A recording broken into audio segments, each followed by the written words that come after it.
This was a big story over the last couple of days. After an alleged long spell of no pay, Kenya Sevens players recently came out to ask for donations from well-wishers on social media to be able to, pay their allowances as they represent the country out there.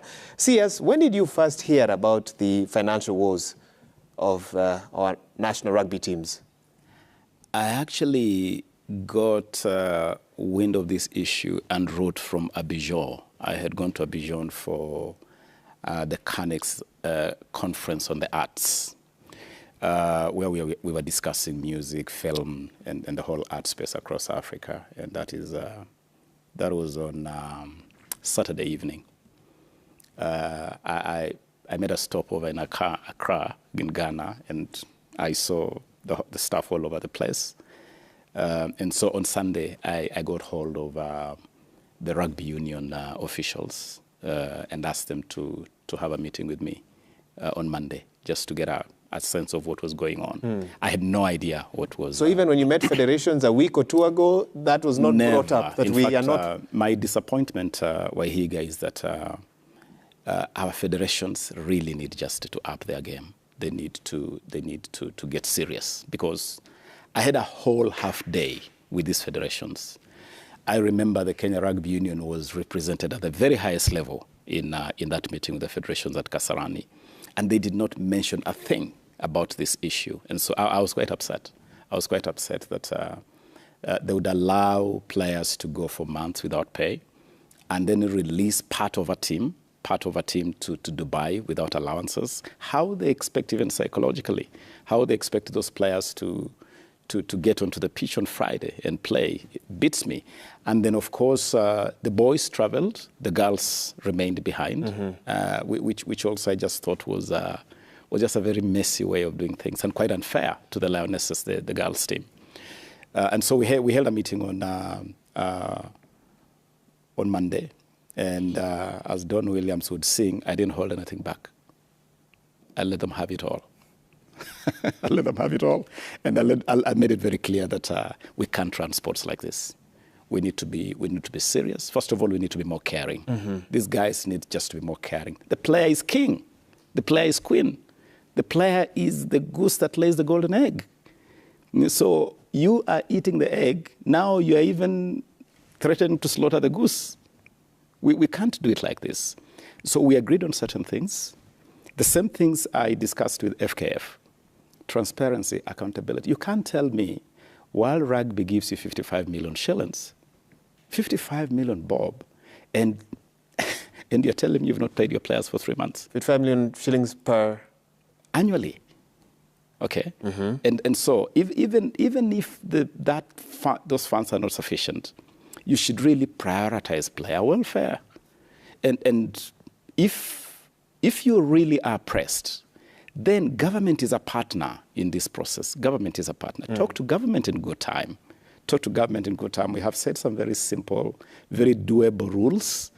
Give us budgets just 6 months before a program you intend to run.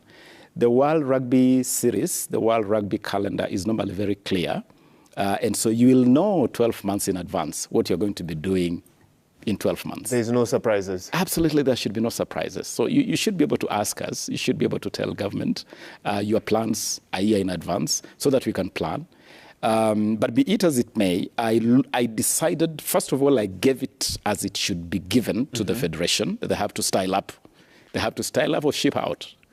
But I also decided that while we are sorting that out, we have to reach out to the players. We have to sort out the plight of the players. Which is what I wanted to know as of now. What's the situation? Has the men's team received their allowances? We have already settled the allowances. By Higa, we made this decision yesterday. We have certain procedures, but the money has already been cleared. The girls' tickets have also been sorted out, so the girls are also traveling to Dubai so that they can also participate in the series. When do they travel? A player texted us before and said they haven't traveled yet. They're still in Kenya. They were supposed to be traveling tonight. But I have information from their manager that they'll either catch the last flight out tonight or tomorrow. Okay. They'll still make it for the game on Friday. But by the time they travel, their allowances will be with them. I also made it clear to the KRU that I am not giving them these allowances. These allowances will go straight to the players' accounts. That was your final communication with them as you spoke? Because there is a trust deficit here, Wahiga. And until these guys really convince us that they can be transparent and they can be accountable, things are not going, these things cannot run like this. They're even scaring away sponsors. Wahiga, rugby, especially our sevens, is such a supreme premium brand.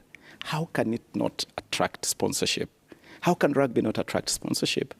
And I am determined that we sort out the governance and the accountability issues, but I'm also determined to bring in sponsors, and so I'm convening a roundtable of sponsors next week. Mm-hmm. I want to get sponsors back into sports, but I want us to do it in such a way that we give confidence to the sponsor that will be accountable for the resources they put in. So yes, I ask you this question because of what you said when you were being vetted, where you complained that perennially we've heard of stories of Kenyan athletes stuck in airports out there, no money, no tickets, and so forth.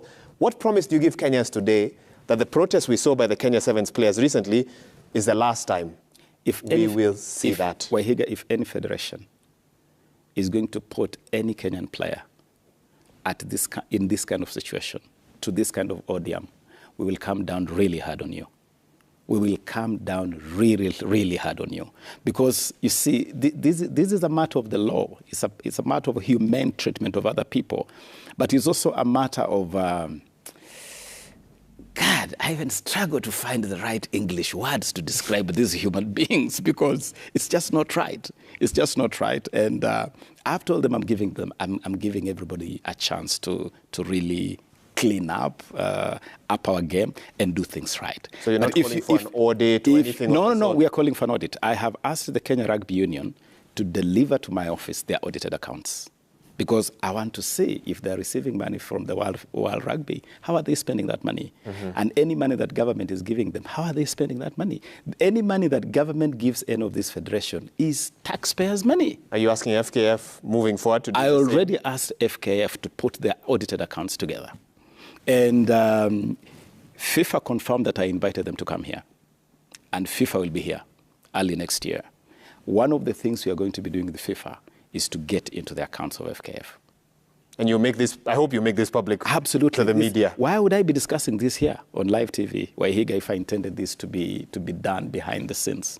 This is public. These are public offices. These are public resources. And so we cannot discuss expenditure of public resources behind the veil. Mm-hmm. Because it's taxpayers' money. And I'm challenging federations, please have the habit of making your audited accounts public. Have the habit of announcing the sponsorship you get.